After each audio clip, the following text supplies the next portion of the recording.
have always taken pride in my work, arriving early every day, organising my tasks carefully, and giving my best effort to every assignment. I believed in doing my job well and always tried to live up to the high standards expected of me. Over time, I came to admire my boss, Mr. Reynolds.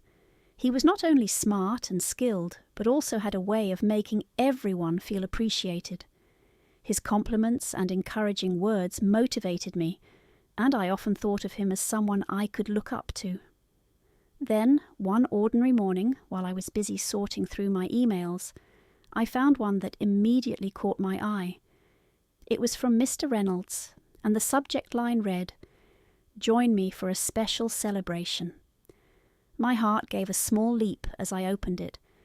The email was written in a warm, friendly tone, inviting me to his birthday party at his home that coming weekend. The message was personal and inviting, making me feel as though I were being chosen for something special. I read it over and over, trying to grasp every word, feeling a flutter of excitement mixed with a hint of apprehension. I began to wonder what it would be like to see my boss outside the formal walls of our office. I had always seen him as a strict professional, a leader who maintained a clear boundary between work and personal life. The invitation, however, hinted at a different side of him, a more relaxed, perhaps even more human side that he rarely showed at work. The idea of spending an evening in his home, among colleagues and friends in a casual setting, filled me with both anticipation and a touch of nervousness. I imagined him laughing freely, engaging in light-hearted conversation, and maybe even sharing stories that would reveal more about who he was beyond the confines of his office. Throughout that day, my thoughts kept drifting back to the invitation. I felt a mixture of joy and anxiety, knowing that the night could be a turning point. I was excited at the thought of a lively celebration, of the possibility of a pleasant evening with good food, music, and interesting conversations. At the same time, I couldn't shake the worry that things might not remain purely professional. I had always maintained clear boundaries at work, and the idea of those lines becoming blurred made me uneasy. The invitation was warm and personal, and while that was flattering, it also left me wondering if there was more to it than just a friendly gesture. As the hours passed, I found myself lost in daydreams about the party. I pictured the warm glow of soft lights, the gentle murmur of friendly voices, and the delightful aroma of a home-cooked meal filling the air. I imagined myself dressed neatly, feeling both confident and a bit exposed, knowing that my appearance and behaviour might be seen in a new light. I also thought about Mr. Reynolds. I had always admired him for his work and his leadership, but I had never considered what it would be like to see him in a relaxed setting, interacting freely with his employees. The thought was both intriguing and nerve-wracking. I began to worry about the implications of such an evening. What would it mean for the professional respect I had built over the years? What if the relaxed environment led to conversations or interactions that might be misunderstood? The possibility of crossing a boundary that I wasn't ready to cross filled me with a quiet dread. Yet, despite these fears, there was a small part of me that was eager to experience something new, a chance to see a side of my boss and perhaps even of myself that had remained hidden in the routine of daily work. I kept revisiting the invitation, trying to decode its hidden message. Every word seemed to carry more meaning than I had initially thought.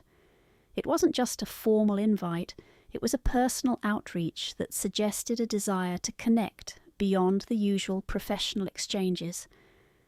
I felt as though I was standing on the edge of something significant, something that might change the way I saw my boss, my job, and maybe even my own identity. The excitement was tinged with a fear of the unknown. I was stepping into an unfamiliar territory where the rules were not clearly defined and the consequences were uncertain.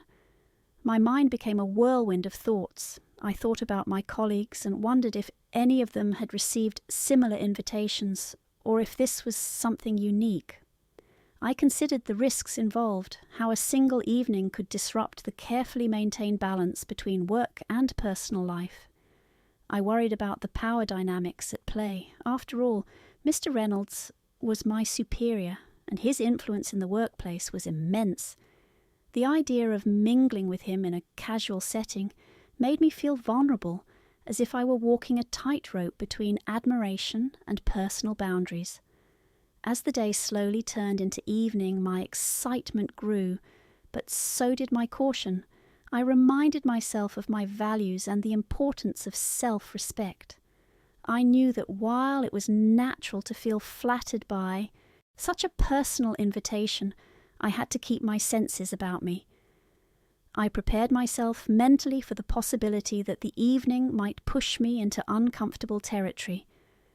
The prospect of mingling in an environment where personal and professional lines could blur was both exhilarating and daunting. I promised myself that I would enjoy the celebration, but I would also remain aware of my own limits. When the day of the party finally arrived, I felt a strong mix of emotions.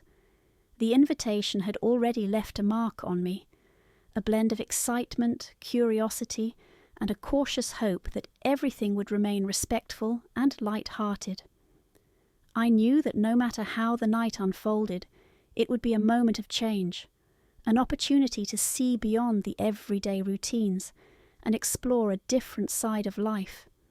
I was ready to face the challenges of that evening, to observe, to feel, and to decide where my own boundaries lay. The invitation had opened up a door I hadn't known existed. It was not just an invitation to a birthday celebration, it was an invitation to experience life in a way that was both thrilling and risky. In that invitation, I saw a possibility for a new understanding of my work, my boss, and myself. I felt a growing determination to embrace the evening while safeguarding my self-respect. That simple piece of paper carried the weight of an unexpected journey, one that promised to test my limits and reveal truths about the nature of respect, desire, and professional boundaries. Every step I took toward that evening was filled with a cautious excitement. I was ready to let myself enjoy the moment, but I was also aware that I had to hold on to my values. The invitation was both a celebration and a challenge to balance the allure of a personal connection with the need to remain true to who I was and the professional world I belonged to. As I moved closer to that special night, I carried with me a mix of hope and vigilance, determined to make the most of the celebration without losing sight of myself. I pulled into the driveway and took a deep breath before stepping out of my car. The cool evening air wrapped around me as I approached the house, which glowed with a warm, inviting light. The soft hum of music reached my ears, mingling with the gentle murmur of friendly chatter. I paused at the gate, taking in the neatly trimmed hedges and the tasteful decorations that hinted at a celebration inside. Everything about the place was different from the sterile halls of our office, a welcome escape into a more relaxed, yet still refined world. Walking up the path, I felt as if I were stepping into an entirely new environment. The moment I reached the front door, I was greeted by the soft glow of interior lights and the welcoming smile of a doorman who ushered me inside. The interior was decorated in a tasteful, elegant style that immediately set a festive tone. Warm colours, comfortable seating, and subtle ambient music created an atmosphere that was both intimate and vibrant. The air was filled with the pleasant aroma of fresh flowers and a hint of something sweet, perhaps a delicious dessert waiting to be served later. Inside, I quickly noticed the gentle buzz of conversations. Colleagues, friends, and a few familiar faces mingled in small groups, their laughter and soft voices creating a comforting background. There was a sense of formality in the way everyone carried themselves, yet it was interwoven with a relaxed ease that made the entire setting feel welcoming. I found myself drawn to a group near the refreshment table where the conversation flowed as easily as the drinks being served. I listened as snippets of light-hearted banter filled the air, each remark and laugh reinforcing the idea that this was not just another office event. It was a celebration of life beyond the everyday grind. As I moved through the crowd, I couldn't help but notice how different my boss, Mr. Reynolds, appeared outside the confines of the office. Dressed in a sharp, tailored suit, he exuded an effortless charm that seemed to capture the attention of everyone in the room. His presence was magnetic, and as he greeted each guest with a firm handshake and a warm smile, it was clear that he was both respected and well liked. When he made his way over to me, his compliment about my recent work felt sincere, yet there was something in the way he said it, a slight lowering of his voice and a gentle, almost casual touch on my arm, that set my pulse racing. In that brief moment, the line between professional courtesy and something more personal began to blur. I found myself both flattered and slightly unsettled by his attention. His words were kind, and his manner was friendly.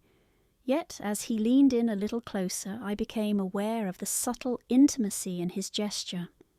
It was as if he was inviting me into a private conversation, one that extended beyond the usual topics of work. I managed a polite smile, nodding in response, while my mind raced with questions. Was this just the natural warmth of a celebrated host, or was there an underlying intention that I hadn't yet fully grasped? Even as I tried to focus on the pleasant ambience around me, his lingering presence left me with a curious, unspoken tension. The house itself was a study in contrasts, a blend of elegance and relaxed familiarity. In one corner, a small group of co-workers gathered around a table laden with appetizers and delicate hors d'oeuvres, their conversations filled with laughter and the clink of glasses. In another area, a more subdued conversation took place by a softly lit window, where the guests seemed to share quiet personal stories. I wandered slowly through these clusters, appreciating the variety of interactions. The overall atmosphere was one of celebration, yet beneath the surface there was a palpable sense of anticipation, as if every person was aware that this night held more than just light-hearted merriment. I took a moment to find a quiet space near a large window overlooking a well-kept garden. Outside, the gentle rustling of leaves and the occasional whisper of the breeze provided a serene counterpoint to the lively conversations inside. Standing there, I observed the interplay of light and shadow across the room, noticing how the warm hues of the lamps softened the edges of the space, creating a cocoon of intimacy and comfort. In that reflective pause, I realized that this evening was not just a break from routine. It was an opportunity to see my colleagues, and even my boss, in a different light, a more personal, less formal one. I also began to notice the small details that made the evening feel special. The careful arrangement of the furniture invited people to sit together, encouraging interactions that might not have happened in a more rigid setting. The soft strains of music provided a gentle backdrop to every conversation, almost as if the melodies were quietly echoing the sentiments of the gathering. There was an undercurrent of warmth in the way people spoke to one another, a sense of shared enjoyment that was both palpable and reassuring. Yet, in the midst of all this warmth, I couldn't shake the feeling that there was an unspoken layer of tension, something that hinted at the possibility of boundaries being tested in ways that I had not expected. The presence of Mr. Reynolds throughout the evening was a constant reminder of the complex dynamics at play. While his behaviour was outwardly courteous and engaging, each time he spoke to me there was a subtle shift, a look in his eyes, a slight lowering of his tone that left me questioning the true nature of his interest. His interactions with others were equally charming, yet there was an unmistakable intensity when he addressed me. It was as if he saw something in me that went beyond the usual professional regard, something personal that he wasn't quite ready to voice openly. I couldn't help but wonder how far his attentions might go as the night unfolded. Despite these mixed feelings, I decided to allow myself to enjoy the evening. I moved back into the flow of conversation, joining in the laughter and shared stories of my colleagues. The festive energy was contagious, and for a brief moment I felt free from the constraints of my daily work life.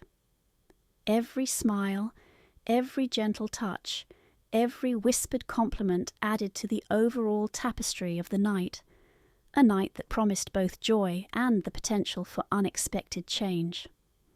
As the evening continued, the soft lighting, the delicate music, and the friendly chatter merged into an experience that was both comforting and subtly charged with anticipation.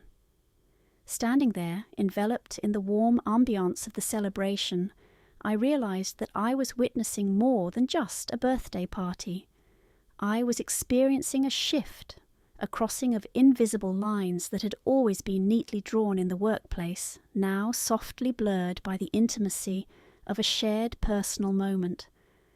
This was a night of gentle revelations and understated emotions, a night where every detail, from the way the lights flickered to the soft murmur of conversations, hinted at the possibility of something beyond the ordinary. In that moment, I felt the weight of both excitement and caution, aware that the boundaries between professional respect and personal desire were slowly, almost imperceptibly, shifting before my eyes. I remember the moment when everything started to feel different, when the friendly tone of the evening shifted into something I hadn't expected. At first, I had enjoyed the party, laughing and talking with my colleagues in a warm, relaxed atmosphere, but then I began to notice subtle changes in the way he behaved around me. It started slowly, a compliment here, a light touch there, that I had initially brushed off as part of his usual charm. I had always admired him for his confident manner and his kind words, so I found it hard to believe that anything inappropriate could be hidden behind such praise. As the night went on, I sensed that his attention was becoming more focused, more personal. I felt his eyes linger on me in a way that made my heart race a little faster than before. It wasn't just that he was looking at me. It was the intensity in his gaze, the way his smile seemed too knowing, too deliberate. I tried to ignore the feeling and continued to mingle, hoping that it was just a fleeting moment of admiration. But then he came closer, standing almost too near, and his hand brushed against mine in passing, a touch that lasted just a bit longer than a polite greeting. In that instant, I felt a mix of warmth and discomfort, and a cold thought crept into my mind. This was not normal. I tried to steady my breathing and remind myself that I had no reason to feel uneasy. After all, he was my boss, and I had always believed that he treated everyone with respect. But his actions that evening seemed to stray far from the professional behavior I was used to. Each time he spoke to me, his voice lowered just a bit, as if he were trying to share a secret meant only for me. His compliments became more personal, touching on things that felt too intimate for a work relationship. When he told me that I looked exceptionally beautiful that evening, it was not just a casual remark. It felt like an invitation, a signal that he was testing boundaries. I found myself growing increasingly aware of every small detail, the way his hand would accidentally, or so he claimed, rest a moment longer on my shoulder, or the way his eyes seemed to search for something in mine that I wasn't sure I wanted him to find. My thoughts started to race, and I wondered if I was reading too much into these gestures, or if there was something more deliberate behind them. The more I tried to convince myself that it was all innocent, the stronger the nagging feeling became that I was being drawn into a situation I hadn't asked for. The turning point came when he leaned in a little too close while we were talking near the refreshment table. He complimented my work in a way that was so personal that I felt exposed. His breath was warm on my cheek as he whispered something that sent a shiver down my spine. I could feel my face growing hot, my pulse quickening. I wanted to step back, to reclaim a bit of the space I suddenly felt was mine, but I found myself rooted in place by a confusing mix of flattery and dread. In that moment, my mind was a jumble of thoughts. I kept asking myself if this was just his way of being friendly, or if he was deliberately crossing a line that should never be crossed. I felt a surge of panic, not because I was angry, but because I was overwhelmed by a sense of vulnerability. It was as if he had opened a door into a part of me that I had kept firmly closed, and I was not sure if I wanted to step through that door. The pleasant tone of the party had given way to a tension that I could neither understand nor easily escape. Every touch from him now carried an extra weight. When his hand brushed against my arm as he gestured, while speaking, it felt deliberate, like a silent message that said more than words ever could. I tried to laugh off the discomfort, but deep down I knew that something was wrong. I remembered how I had always maintained a clear boundary between professional interactions and personal space, a line that I believed was essential to keeping respect in any relationship, especially in a workplace setting. Tonight, that line was disappearing before my eyes. As the evening continued, I became increasingly aware of the physical closeness he maintained, as if he were trying to erase the distance between us. His compliments, once so innocuous, now seemed to carry an undertone that I couldn't ignore. I noticed that when he spoke, his eyes would flicker down to my lips or linger on my face a moment too long, making me feel as though I were being appraised not as a professional, but as someone to be desired. It was a feeling that left me both flattered and deeply unsettled. I found myself retreating into my own thoughts, trying to make sense of what was happening. Every smile and every casual remark from him now felt loaded with meaning. I began to question whether I had ever truly understood his intentions, or if I had been blind to the signs all along. The realization hit me hard. His actions were no longer just friendly gestures or harmless compliments. They were clear signs that he was overstepping boundaries that should never be crossed in a professional relationship. I started to feel trapped, caught between the warmth of his attention and the icy reality of his behavior. I wondered how I should react. Part of me wanted to respond in kind to match his intensity and see where this would lead. But another, stronger part of me screamed that this was wrong, that I deserved respect, and that no one should make me feel uncomfortable in my own skin. The internal battle was fierce, and my heart pounded as I grappled with the conflicting emotions. At one point, I even considered the possibility of speaking up, of telling him that his behavior was inappropriate. But the fear of the unknown held me back. Fear of the consequences, fear of rocking the delicate balance of power that had always defined our work relationship. I felt isolated in that moment, as though I were the only one who recognized the crossing of a line that was so obvious to everyone else. The more I thought about it, the more I realized that this was not a harmless flirtation, but a breach of trust, a violation of the boundaries I had worked so hard to maintain. I could sense that the room around me had shifted as well. The light chatter of the party seemed to fade into the background whenever he was near, replaced by a heavy silence that echoed my inner turmoil. My heart ached with the realization that what had started as an innocent invitation had taken a turn into territory that I never wanted to explore.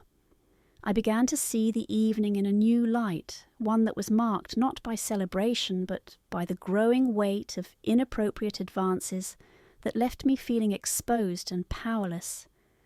I remember feeling a deep sense of sadness, not just for myself but for the loss of the safe space I had always known at work.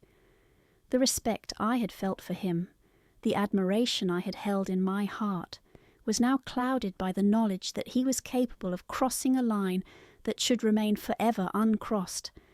I felt a tear welling up, a physical manifestation of the shock and confusion that had taken hold of me.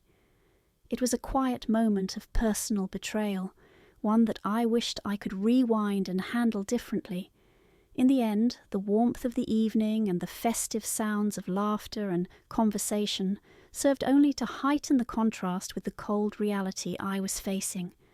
Every lingering touch, every word spoken in a tone that was too soft, added to the overwhelming feeling that I was in a situation that I had not consented to. I felt as if I were trapped in a delicate dance, where each step brought me closer to a boundary that I could not allow to be erased.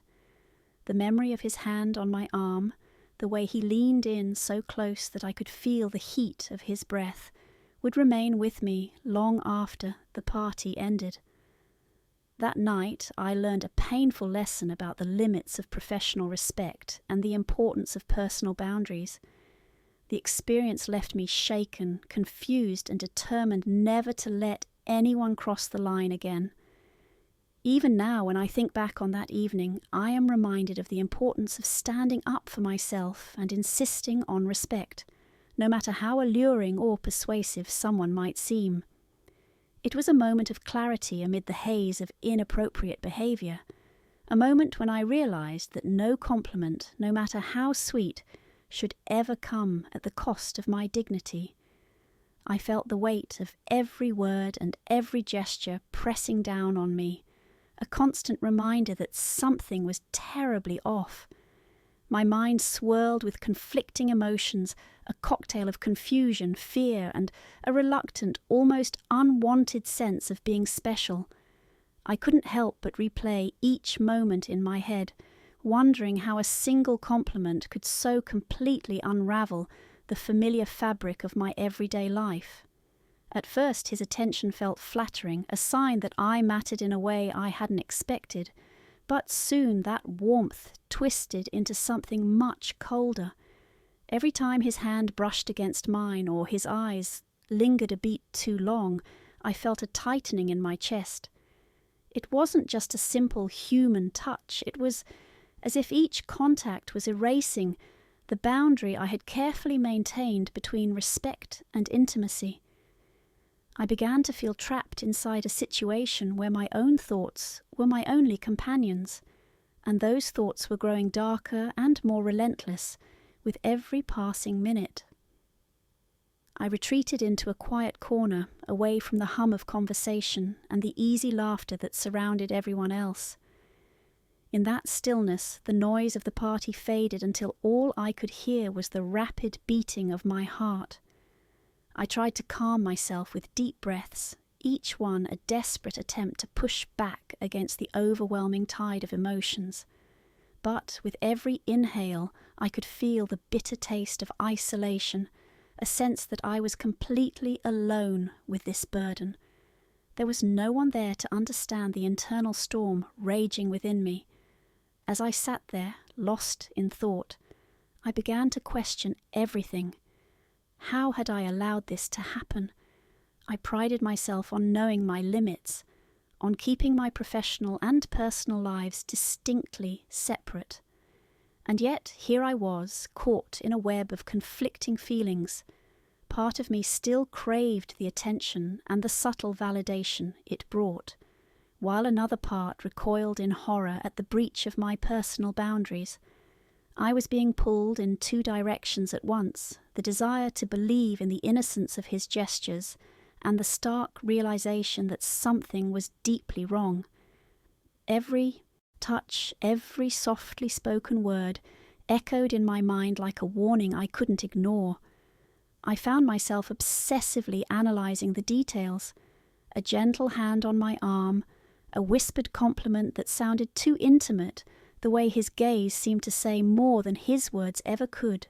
It was as if I were trapped in a slow-motion moment where time stretched out and every second was filled with an unbearable intensity. The more I tried to convince myself that it was all harmless, the more I realised that I was witnessing a crossing of a line that I had never agreed to cross. I felt an intense loneliness that was unlike any I had known before. In the midst of a lively gathering, I was isolated by my inner turmoil. I looked around and saw people laughing, talking, and enjoying themselves, but none of that reached me. It was as if I were encased in a bubble of silence where the world continued unabated outside, while I struggled to find a foothold in my own swirling emotions. The disconnect between the external celebration and my internal pain was stark and disorienting. I wondered what would become of me after this night. How would I face him at work the next day, knowing that our relationship had shifted into dangerous, uncharted territory? The thought of returning to an environment where I had once felt safe filled me with dread. I envisioned every casual interaction being tinted by the memory of that inappropriate closeness, every word of praise laced with a secret that now hung between us like an unspoken contract of violation. The idea of having to smile and nod in the same routine, knowing what I had experienced, left me feeling utterly powerless. There was a part of me that wanted to scream out, to confront the situation head-on and demand that my boundaries be respected. But another, quieter part of me was paralysed by fear. The fear of the unknown consequences, the fear of rocking the delicate balance of power that defined my workplace. I was caught in a relentless tug-of-war between the urge to fight for my dignity and the crippling anxiety of what might happen if I did. In that internal battle, I felt my self-esteem slowly erode, as if the very essence of who I was being questioned. I could feel the isolation intensify as I grappled with these thoughts. It wasn't just about that one moment, it was about everything that had led up to it. I had always believed that I deserved to be treated with respect, to have clear lines drawn between professional courtesy and personal intrusion. And yet, here I was, trapped in a situation where every smile and every touch blurred those lines, leaving me uncertain of where I ended and someone else began. The sense of betrayal was profound. I felt as though my trust had been violated in a way that would be impossible to mend. In the quiet solitude of that moment, I realized that I had to make a choice. I could continue to allow these feelings to fester in silence, letting the inappropriate behavior define me and dictate my future interactions. Or I could find the strength within myself to reclaim the boundaries that had always been so important to me. The decision was heavy and fraught with consequences, yet I knew deep down that I couldn't let this moment of crossing go unchallenged. It was not merely about one night, but about preserving the respect and self-worth that I had fought so hard to build over the years. The more I reflected, the more I recognized that my internal struggle was a signal, a call to action to protect myself and to set clear limits on what I would tolerate. The isolation I felt was a stark reminder that no matter how much I might be admired or flattered, I was ultimately responsible for my own sense of safety and dignity. I began to understand that by staying silent, I was allowing someone else to dictate the terms of our relationship, to blur the lines that I had once drawn so carefully. It was a realization that filled me with both sorrow and a budding determination. I resolved then that I would no longer let my fear or the allure of his attention silence my voice. I had to find a way to stand up for myself, to reclaim the control that had been slipping away. The journey ahead was uncertain and likely to be painful, but it was a path I needed to take if I was to restore a sense of balance in my life. The feelings of isolation, though overwhelming, also served as a powerful motivator to change the narrative of that night from one of passive suffering to one of active self-respect. In the stillness of that moment, I made a silent promise to myself. I promised that I would never allow anyone, no matter how influential or charming, to make me feel less than I was. I would honor the boundaries that defined my identity, even if it meant facing difficult consequences at work or in other areas of my life. That promise, born out of a deep inner conflict, became the seed of my resolve to move forward, to heal, and to rebuild my sense of self on my own terms. The Atul experience had changed me irrevocably, but I was determined not to let it define my future. I clung to the belief that I could transform the pain into strength, that this night would eventually serve as a turning point, a catalyst for reclaiming my dignity and reshaping my life with a newfound sense of empowerment. Though the shadows of that evening might linger in my memory, they would not have the power to dictate my worth or my right to be treated with respect. In the quiet aftermath of the events, I began to understand that true healing starts with acknowledging the hurt, facing it head on, and then choosing to rise above it. It was a slow process, filled with moments of doubt and flashes of courage. But each step I took away from that overwhelming isolation was a step towards rediscovering the strength that had always been within me. I learned that even in the deepest moments of inner conflict, there is a spark of resilience, a reminder that I am worthy of respect, that my voice matters, and that I have the power to set the boundaries that protect my heart and mind. That night of conflicting emotions, of feeling trapped between unwanted advances and the desperate need for affirmation, became a turning point. I emerged from it with a profound lesson that no matter how enticing the allure of attention might be, it should never come at the cost of my self-respect. I resolved to honor my feelings, to listen to the inner voice that called for dignity, and to ensure that the boundaries I set for myself were never, ever crossed again. After leaving the party, I walked out into the cool night air, feeling a heavy mix of sadness and determination weighing on my heart.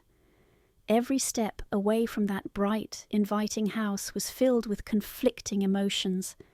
I felt an overwhelming sorrow that the evening had taken a turn I had never expected, and at the same time a spark of resolve that I would no longer tolerate anything that compromised my self-worth. Driving home in silence, my mind replayed every moment over and over. I remembered the way he had looked at me, the compliments that once felt harmless but now rang with a tone of intrusion. I recalled the lingering touch on my arm, and my heart pounded as I questioned every gesture. The road ahead felt endless, giving me time to process that the person I had admired so much had crossed boundaries that I had always held sacred.